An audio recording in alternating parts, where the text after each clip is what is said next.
佛法边给是不常的流会，因为咧，佛法就因为咧，有阮这查某囝是毋捌代志就是讲这个什么？奉子成婚，奉子成婚，就是讲结婚了才开始不常的流会。但是咧，即马我敢是讲，佛法过去世好好袂歹，也是讲。子女，那么来过来到一个新鲜的家庭，会当甲佛法带来新鲜的，佛法即阵真正感受着佛法真正过着幸福的年纪。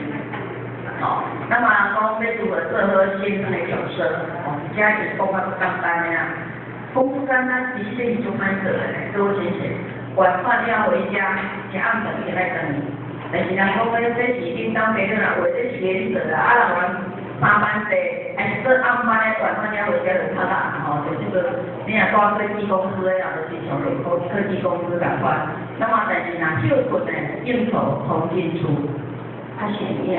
因为像阮即阵咧，这较少年，阮查某囝这代呢，伊要应酬，就是讲要用请，伊拢是当出当入的，所以即阵要请一个车仔先，一定来按2个啦，甚至老囡仔爱3个啦。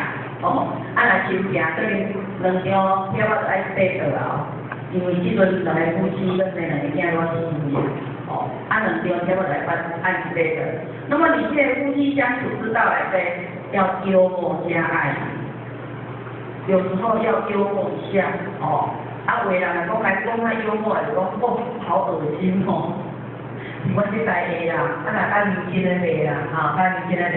那么当然这个阿伯来讲要帮忙做家事，都是很重要，帮忙做家事很重要。就是咧，夫妻都是共同在上班，共同在赚钱你也无互相照帮忙的，就是太太不平衡，太太不平衡。